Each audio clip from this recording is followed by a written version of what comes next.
कमजोर पानी की बूंद पत्थर को चीर देती है। मैं यही बोल रहा हूं, शुरुआती रिजल्ट छोटा होता है और बाद में बहुत बड़ा हो जाता है। बहुत थोड़ा भी प्रयास अगर रोज करते रहे कोई प्रयास आपका वेस्ट नहीं जाएगा। जब तक तोड़ेंगे नहीं तब तक छोड़ेंगे नहीं। यही कहानी मेरे को अपने दिमाग के अंदर घुसानी है। अगर 1% बेटर होते रहे तो 37 गुना इंप्रूव कर जाएंगे साल के एंड में। पर 1% अगर बेहतर होने की जगह बदतर होते गए रोज, और रोज अगर लर्न नहीं किया और अपने ऊपर इन्वेस्ट नहीं किया, आप जीरो से नीचे चले जाएंगे, नेगेटिव में चले जाएंगे। बकवास करते हो कि मेरे से कुछ नहीं होगा, आम आदमी कुछ नहीं कर सकता, अकेला चना भाड़ नहीं फोड़ सकता, पहाड़ नहीं तोड़ सकता। अकेले चने नहीं पहाड़ तोड़ा था।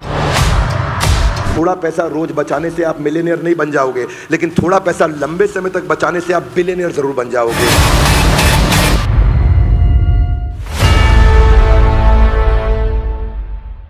आप सबका बहुत बहुत स्वागत है। आज का एपिसोड है दूसरे अध्याय का 40वां श्लोक।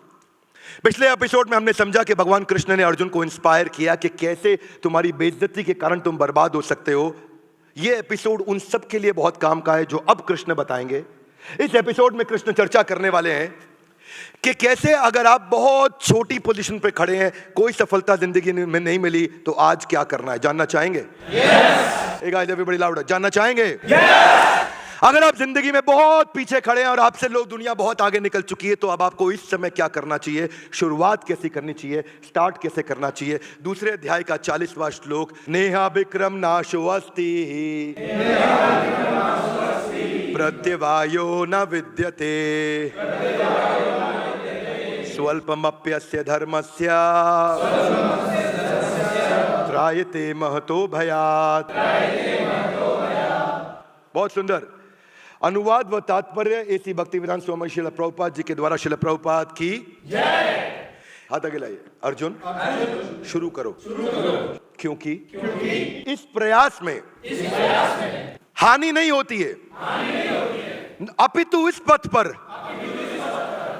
की गई अल्प प्रगति भी महान भय से आगे चल के रक्षा करेगी। क्या मेरी बात समझ आ रही है? Yes. अंग्रेजी में क्या कहा है? In this endeavour there is no loss or diminution and a little advancement and a little advancement on this path can protect one from the most dangerous type of fear. सुनिएगा जरा बात को। न इहा नहीं होगा, अभिक्रम जो प्रयास कर रहा है, नाशवस्ति उसका नाश नहीं होगा कभी भी। जितना प्रयास किया है वो प्रोटेक्ट होता है। हाथ आगे लाइए। जितना प्रयास किया है वो जीरो नहीं होता।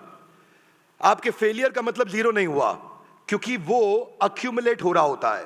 वो जीरो तब होता है जब कंसिस्टेंसी समाप्त होती है। सुनना मेरी बात को ध्यान से।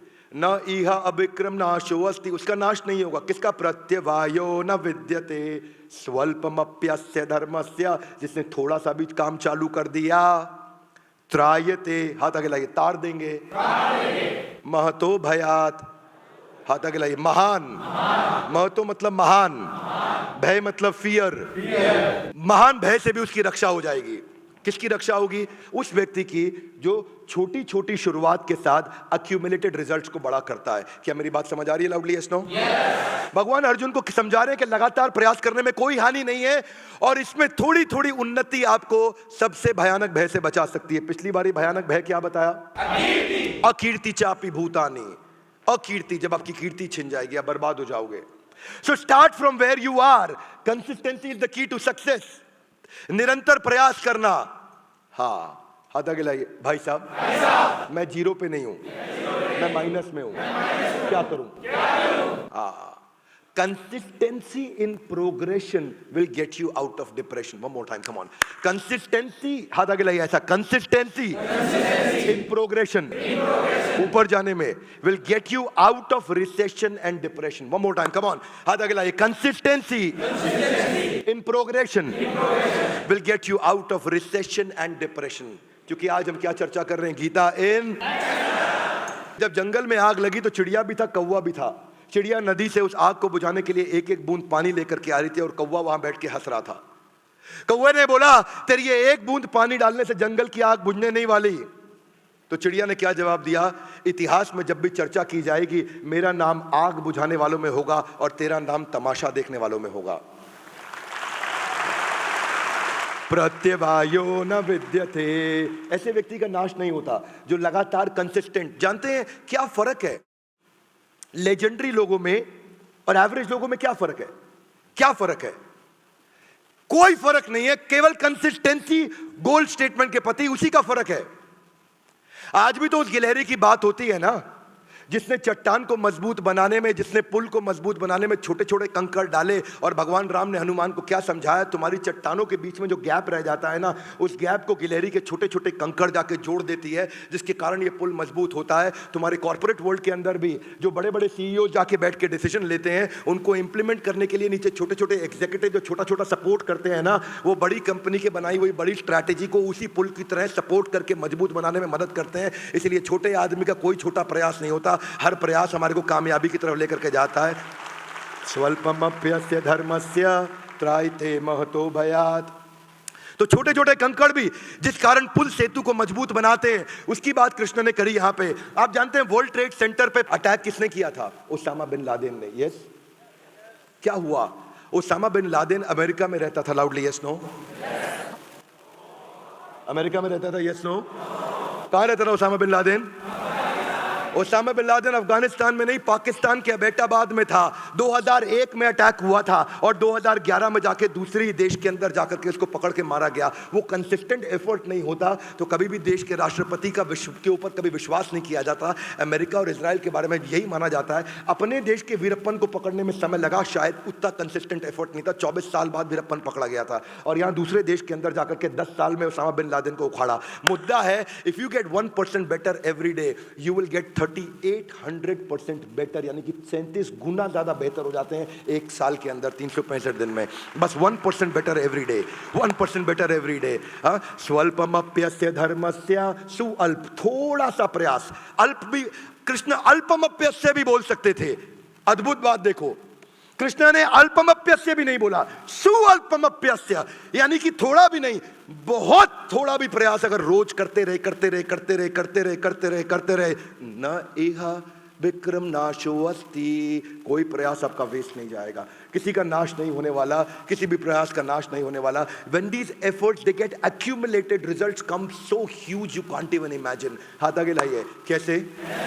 क्योंकि शुरुआती रिजल्ट छोटा होता है। Little louder everybody guys, come on। शुरुआती result, one more time everybody, शुरुआती रिजल्ट दोनों दिशा में, ऊपर जाने, बेहतर होने में और बदतर होने में शुरुआती रिजल्ट छोटा होता है। शुरू में अपनी पत्नी को इग्नोर करोगे, वो आपको माफ कर देंगे, पर लगातार इग्नोर करते रहोगे, रिजल्ट बहुत बड़ा हो जाएगा। Are you with me? ये दोनों तरफ होता है। शुरू में ज्यादा खाना खाओ, कोई फर्क नहीं पड़ता, पर अगर बहुत दिन तक ज्यादा खाना खाते रहे और गलत खाना खाते रहे, रिजल्ट एकदम बदल जाएगा। हाथ आगे लाइए। शुरुआती रिजल्ट छोटा होता है। One more time, come on। शुरुआती रिजल्ट अगर 1% बेटर होते रहे तो 37 गुना इंप्रूव कर जाएंगे साल के एंड में, पर 1% अगर बेहतर होने की जगह बदतर होते गए रोज, और रोज अगर लर्न नहीं किया और अपने ऊपर इन्वेस्ट नहीं किया, जमाने के आगे बढ़ने की स्पीड बहुत तेज है, आप जीरो से नीचे चले जाएंगे, नेगेटिव में चले जाएंगे। मेरी बात सुनो, थोड़ा पैसा रोज बचाने से आप मिलियनियर नहीं बन जाओगे, लेकिन थोड़ा पैसा लंबे समय तक बचाने से आप बिलियनियर जरूर बन जाओगे। मेरी बात सुनिए, 3 दिन जिम में जाकर के आप आर्नोल्ड नहीं बन जाओगे, पर लगातार जिम में जाते रहोगे तो हो सकता है आप मिस्टर ओलंपिया भी बन जाओ, मिस्टर वर्ल्ड भी बन जाओ। मैं यही कह रहा हूं कि 3 दिन अगर फ्रेंच सीखोगे तो फ्रेंच बोलने नहीं लग जाओगे, पर लगातार जब फ्रेंच सीखते रहोगे, क्योंकि शुरुआती रिजल्ट छोटा होता है। One more time, come on. शुरुआती रिजल्ट, कृष्ण ने ऐसे ऐसे प्रिंसिपल्स बताए। सुअल्पमप्यस्य, इतना इतना भी प्रयास करते रहोगे अर्जुन, तुम महान भय से तुम्हारी रक्षा हो जाएगी। और महान भय पीछे के 3 श्लोकों की अभी हमने चर्चा करी पिछले एपिसोड में कि वो महान भय क्या है।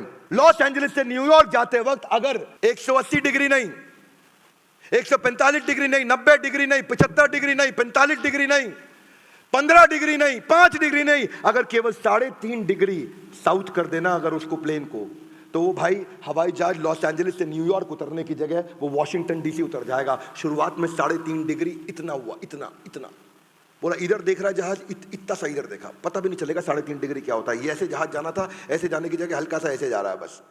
अब ये सीधा है कि ये सीधा, आपको पता भी नहीं चलेगा। 3.5 डिग्री इतना ही है, लेकिन वही 3.5 डिग्री बढ़ बढ़ के वो जहाज एग्जैक्टली न्यूयॉर्क उतरने की जगह वॉशिंगटन डीसी उतर जाएगा। मैं ये बोल रहा हूं, शुरुआती result. Everybody louder guys, come on Delhi, louder. शुरुआती रिजल्ट। आपकी नेटवर्थ क्या है? आपकी नेटवर्थ आपकी फाइनेंशियल हैबिट्स का आउटकम है। आपकी फिजिकल फिटनेस क्या है? आपकी फिजिकल फिटनेस आपकी ईटिंग हैबिट्स का रिजल्ट है। आपकी इस समय आपका विजडम, आपकी नॉलेज, आपकी जो लर्निंग हैबिट्स का आउटकम है। आज आपकी नॉलेज कौन सी हैबिट्स लेकर के आते हैं, बिल्ड करते हैं, वो डिसाइड करेगा आगे क्या होने वाले हैं। कैलाश सत्यार्थी हमारे देश का, उनको कोई नहीं जानता था। आज पद्मश्री, पद्म भूषण, पद्म विभूषण की बात नहीं कर रहा हूं, आज भारत रत्न की बात नहीं कर रहा हूं। कैलाश सत्यार्थी को नोबेल पीस प्राइज मिला। L6 कालका जी, यहीं साउथ दिल्ली में उनका छोटा सा ऑफिस हुआ करता था। सरकारी नौकरी उन्होंने 30 साल पहले छोड़ी थी। किस लिए? बचपन बचाओ आंदोलन, बचपन बचाओ आंदोलन, BBA, बचपन बचाओ आंदोलन। और बचपन बचाओ आंदोलन में बंधुआ मजदूरों के लिए लड़ाई लड़ी। 1 लाख बच्चों को उन्होंने बचाया। आज पूरी दुनिया के अंदर उनको जनक माना जाता है। Global rights for child rights. आप जानते हैं वो क्या कर रहे हैं? लगातार बच्चों के लिए काम करते रहे, करते रहे, करते रहे, करते रहे, करते रहे। बहुत सारी छोटी बच्चियों को वेश्यावृत्ति से उन्होंने बचाया। लेकिन आज हम उनको जानते हैं कि उनके छोटे छोटे कंसिस्टेंट एफर्ट थे। जब उनको दुनिया का सबसे बड़ा रिकॉग्निशन, नोबेल पीस प्राइज किसी भारतीय को मिला, कैलाश सत्यार्थी को, अभी कुछ साल पहले, तब आज हम कैलाश सत्यार्थी को पहचान रहे हैं। यही आदमी जब छोटा शुरू करता है ना, उसको लगता है मैं वहां नहीं पहुंच पाऊंगा। और वही आम आदमी के लिए श्लोक बोला है। कई बार आदमी सोचता है कि भगवद गीता अर्जुन के लिए बोली गई थी। एवरीबॉडी, भगवद गीता किसके लिए बोली गई थी? ना लाउडर, कम ऑन, किसके लिए बोली गई थी? भगवद गीता मेरे लिए बोली गई थी। जैसे ही ये बात समझ में आती है तो समझ में आता है कृष्ण ने मुझे बोला है। यहां ना ऐसे अगर बैठ के सुनोगे तो फायदा नहीं होगा। आज डिसीजन लेकर के जाओ तो फायदा होगा, डिसीजन नहीं लोगे तो फायदा नहीं होगा। नहीं तो क्या होगा? आप आए, मजे लिए, चले गए। कितने कितने लोगों ने दशरथ मांझी की वो मूवी देखी थी, द मांझी मैन, जो पावरफुल मूवी थी। दशरथ मांझी की मूवी क्या थी? वो गया बिहार के पास रहा करता था, एक बहुत छोटे गांव में। 1959 की बात है। फाल्गुनी नाम की उसकी पत्नी, जिससे वो इतना प्रेम करता था, इतना प्रेम करता था, इतना प्रेम करता था। इसीलिए मैं बोलता हूं, आता मांझी सटकली, केवल जिद्दी आदमी इतिहास रचता है। दशरथ मांझी की जो कहानी थी ना, वो फाल्गुनी को लेकर के थी। फाल्गुनी गर्भवती थी, उसको पहाड़ पे खाना देने आ रही थी। पहाड़ पे चढ़ते चढ़ते जब वो नीचे गिर गई तो खूनम खून हो गई। उसको पता चला, भागा अपने घर की तरफ, अपनी पत्नी को उठाया, अपनी पीठ पे खूनम खून, खून से लिपटी सनी हुई पत्नी को लेकर के अस्पताल की तरफ भागा, जो कि 70 किलोमीटर दूर अस्पताल था। और उसके पास कोई व्हीकल नहीं था, क्योंकि उस पहाड़ को पार करके जाना था 70 किलोमीटर। उसकी जब पत्नी को अस्पताल लेके गया, पहुंचा तो ब्रॉट डेड बोला डॉक्टर ने कि आप इसको मुर्दा लेकर के आए हैं, ये मर चुकी है। दशरथ मांझी को इतना गुस्सा था, इतना गुस्सा था, उस पहाड़ पे हथौड़ी छेना लेकर के लग गया। और हथौड़ी छेना लेकर के 22 साल तक उस पहाड़ को तोड़ता रहा। 9 मीटर की गहरी सड़क बना दी। और वही पहाड़ जिससे पहले 55 किलोमीटर का रास्ता था, वो 15 किलोमीटर का रास्ता रह गया। आज पूरा देश, पूरी दुनिया मांझी माउंटेन मैन को जानती है। क्यों? स्वल्पमप्यस्य धर्मस्य त्रायते महतो भयात्। स्वल्पमप्यस्य, थोड़ा थोड़ा प्रयास चालू करो। हथौड़ी छेना आज भी किसी को बोलो कोई नहीं उठाएगा। लेकिन बस ये प्रिंसिपल समझ में आ गया भगवत गीता, जिसने दिमाग में घुसा लिया ना, वो आदमी कुछ भी कर सकता है। इसलिए ये श्लोक मुझे लगता है कि एक आम इंसान के लिए बोला गया था, ये एक आम आदमी के लिए बोला गया था, जो कुछ भी कर सकता है। जब तक तोड़ेंगे नहीं तब तक छोड़ेंगे नहीं। यही कहानी मेरे को अपने दिमाग के अंदर घुसानी है। जब तक तोड़ेंगे नहीं तब तक छोड़ेंगे नहीं। यहाँ बैठने का फायदा नहीं है। Everybody little louder with me, come on. जब तक तोड़ेंगे नहीं तब तक छोड़ेंगे नहीं। ये अपने आप से कह रहे हो, लिटिल लाउडर, कम ऑन। जब तक तोड़ेंगे नहीं तब तक, जब तक तोड़ेंगे नहीं, अपने आप से बोलो, कम ऑन। आंख बंद करके, लाउडेस्ट पॉसिबल, ऊंची आवाज में, गर्दन ऊपर। और जो वीडियो में देख रहा है वो भी, जब तक तोड़ेंगे नहीं। मुद्दा यही है, मुद्दा यही है, तब तक छोड़ेंगे नहीं। लेकिन क्या लोगों को रातों रात अमीर बनना है? जो स्टॉक मार्केट है ना, ये कभी भी रातों रात अमीर नहीं बना सकती, रातों रात गरीब तो बना सकती है आपको। स्टॉक मार्केट में भी राकेश झुनझुनवाला 5000 रुपए लेके चालू किए थे। और क्या मारवाड़ी मिडिल क्लास फैमिली से आए थे राकेश झुनझुनवाला, आज 40,000 करोड़ रुपए की नेटवर्थ पे गए। लेकिन जब 5000 रुपए लाके चालू किया था उन्होंने टाइटन के अंदर, उन्होंने बाद में एक चाय की पत्ती के टाटा टी के अंदर उन्होंने इन्वेस्ट किया था। और उसको भी जूम होते होते होते होते 3 साल लग गए, जो 25 लाख रुपए बना, क्योंकि उसके साथ टिके रहेंगे। बाद में उन्होंने टाइटन में भी काफी इन्वेस्ट किया। 30-32 रुपए के भाव पे उन्होंने 2002 में टाइटन खरीदा था। 2022 के अंदर वही उनके 40,000 करोड़ के पोर्टफोलियो में 11,000 करोड़ का केवल टाइटन था उसके अंदर में। यही बता रहे राकेश झुनझुनवाला के कंसिस्टेंसी और पैशन के साथ में आप स्टॉक मार्केट को जीत सकते हो, अगर आपके पास कंसिस्टेंसी और पैशन है। पर लफड़ा क्या है? मेरे को आज रात को चाहिए सब कुछ। कृष्ण कह रहे हैं स्वल्पमप्यस्य, आप कह रहे हैं नहीं, सब कुछ मेरा अपनस्य हो जाए, सब कुछ मेरे को चाहिए, अभी चाहिए, अभी चाहिए, अभी नहीं। ये जो है ना, आप क्योंकि 3 दिन जिम जाने के बाद कपड़े उतार के शीशे के सामने देखते हो कुछ होता नहीं तो लगता कुछ होएगा ही नहीं, होएगा। स्वल्पमप्यस्य धर्मस्य त्रायते महतो भयात्। मुद्दा सारा का सारा यही है। ये लोग बीच में छोड़ते हैं ना, लफड़ा उन्हीं का है। ये रोज बंदर की तरह छलांग मार के अलग अलग चीजें बदलते हैं, अलग अलग फैक्ट्री बदलते हैं, अलग अलग धंधा बदलते हैं, अलग अलग स्टार्टअप बदलते हैं। दिक्कत उनके साथ ही है। थॉमस एल्वा एडिसन के बारे में पहले भी बता चुका हूं, 3000 थ्योरीज पे उन्होंने काम किया था, जिसमें वो 10,000 दफा फेल हुए थे बल्ब बनाने के लिए। 3000 अलग अलग थ्योरी पे वो ट्राई करते रहे बल्ब बनाने के लिए, बल्ब बनाने के लिए, बल्ब बनाने के लिए। सन 1870 की बात कर रहा हूं। और लगातार कुछ साल लगे उनको 3000 थ्योरीज को अलग अलग अप्लाई करने में, जिसमें 10,000 बार फेल हुए। और उसके बाद जब उन्होंने बल्ब बनाया तो किसी ने उनसे कहा कि तुम 10,000 दफा फेल हो गए तो बड़ी कमाल की बात है, तुम कैसे लगे रहे, कैसे लगे रहे? बोला ना ना, मैं कभी फेल नहीं हुआ। बोला 10,000 फेलियर थे वो? तो बोला मैं अलग अलग तरीके सीख गया जिनसे बल्ब बनता नहीं, मैं हर बार सीखता गया। वही है स्वल्पमप्यस्य धर्मस्य त्रायते महतो भयात्। हर आदमी अब जो आज सफल हुआ है उसके जीवन में जाने में या अनजाने में गीता के प्रिंसिपल्स उसने इंप्लीमेंट किए थे। पर समस्या क्या है? धार्मिक चश्मे को उतारने का मेरा मुद्दा है। इस देश का धार्मिक चश्मा उतार करके व्यवहारिक चश्मा उसको पहनाऊंगा मैं, कि भगवत गीता को लेकर के हम इस पूरे देश के अंदर एक नया अमली जामा क्रिएट करने जा रहे हैं। मैं एक नया नैरेटिव सेट करने जा रहा हूं पूरे देश के अंदर, कि भगवत गीता की जो सीरीज चालू की है मैंने, एपिसोड्स की, एक के बाद एक यूट्यूब पे आ रहा है, पूरा देश इन सारे एपिसोड्स को देखेगा और अपने बच्चों को दिखाएगा कि बेटा तुझे जिंदगी में ताकतवर बनना है। जिस दिन गीता हाथ में ले ली तुझे पृथ्वी पे कोई हरा नहीं पाएगा। जानते हैं सबसे बड़ी बात एडिसन की यही थी, वो एक प्रोडक्ट से दूसरे प्रोडक्ट पे जंप नहीं करता था। एक फेलियर के बाद में अपने गोल को बदलता नहीं था, वो अपनी स्ट्रैटेजी बदलता था। आदमी की तकलीफ यही है, जब गोल अचीव नहीं होता वो गोल बदल देता है। और एडिसन बोलता है जब गोल अचीव नहीं होता तो मैं स्ट्रैटेजी बदल देता हूं। इसीलिए गोल नहीं बदलना, आपको स्ट्रैटेजी बदलनी है। मेरे बड़ा भारत शो में मैं ऐसे ही सुपर हीरोज को लेकर के आता हूं। जानते हैं मैं शरीफ चाचा की बात करी हो, पद्मश्री चाचा शरीफ, देखा है किसी ने वो एपिसोड?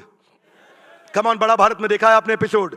चाचा शरीफ का एपिसोड देख लेना, आंख में आंसू आ जाएंगे। पहली बार मैं ऑन स्क्रीन वीडियो पर रो पड़ा था चाचा शरीफ के बारे में देख करके।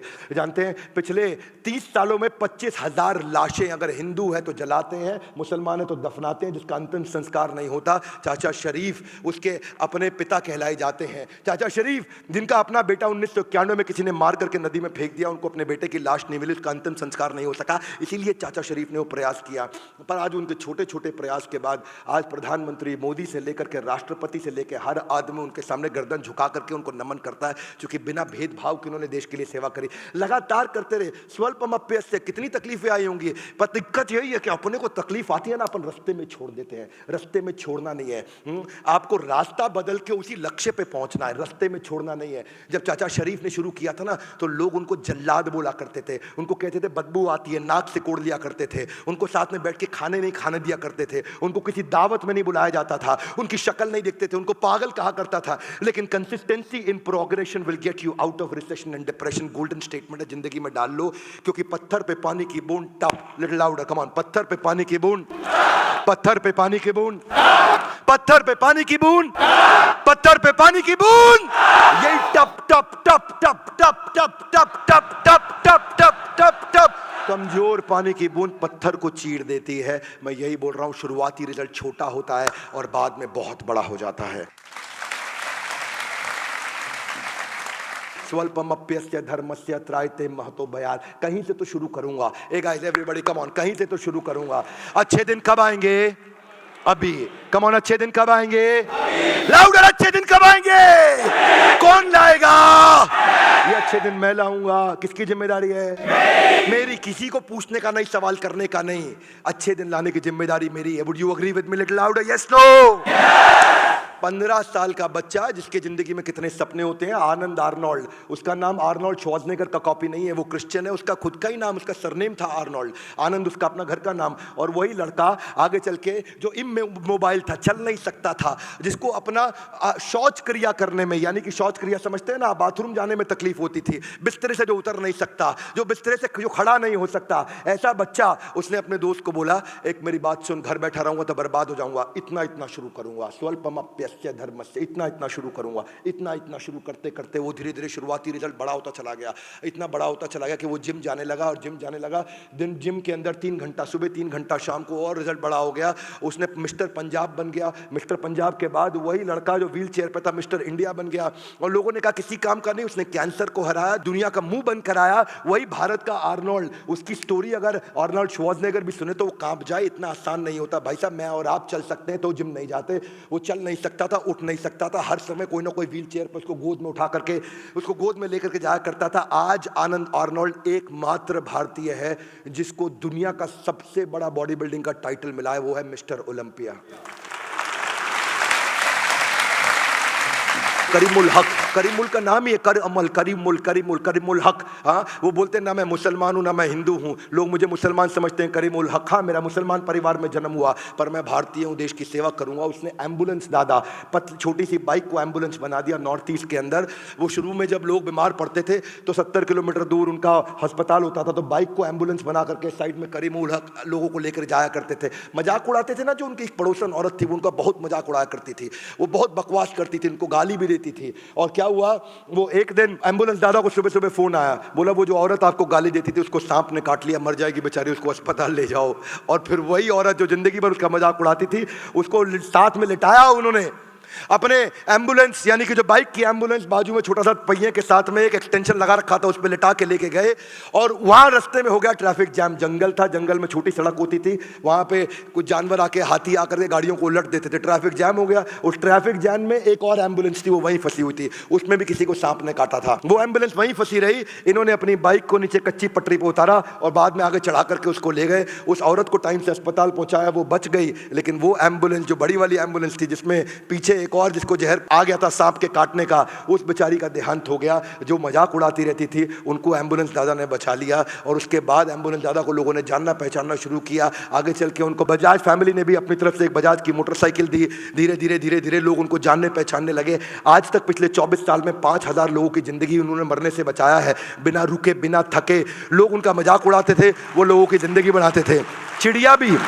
चिड़िया भी तनका इकट्ठा कर करके अपना घोंसला बनाती है। एम्बुलेंस दादा ने जिंदगी में अपना मकान नहीं बनाया, बारिश आती थी तो पानी उनके घर में गिर जाता था। एम्बुलेंस दादा एक ऐसे अद्भुत व्यक्ति, और जो घर में पानी गिरता, सांप आ जाते, लेकिन अपना घर नहीं बनाया, अस्पताल बना दिया जहां गरीबों को वहीं पास में इलाज करेंगे। आज मैं बड़ा भारत की कम्युनिटी को, आज मैं बड़ा बिजनेस की कम्युनिटी को मैं रिक्वेस्ट करता हूं कि ऐसे लोगों की मदद करें, आए। और आज वो इतने बड़े हो गए, उनका ओहदा इतना बड़ा हो गया, उनके 4500 रुपये महीने की नौकरी किया करते थे। 4500 रुपये महीना बोल रहा हूं मैं, 5000 रुपये महीना नहीं, 4500 रुपये महीने की नौकरी करते थे वो एम्बुलेंस दादा करीमुल हक। हाँ, और वही करीमुल हक ने आज प्रधानमंत्री मोदी उनको साथ में लेके सेल्फी लेना सिखाते हैं, राष्ट्रपति उनको अपने घर पे बुलाते हैं, उनको अमिताभ बच्चन हॉट सीट पे बिठाते हैं, आज हम उनको बड़ा भारत में बुलाते हैं। आज करीमुल हक, ऐसे लोगों को हमें धन्यवाद करना चाहिए जो हमारे को सिखाते हैं, जो हम इसी को कहते हैं कि consistency in progression will get you out of recession and depression.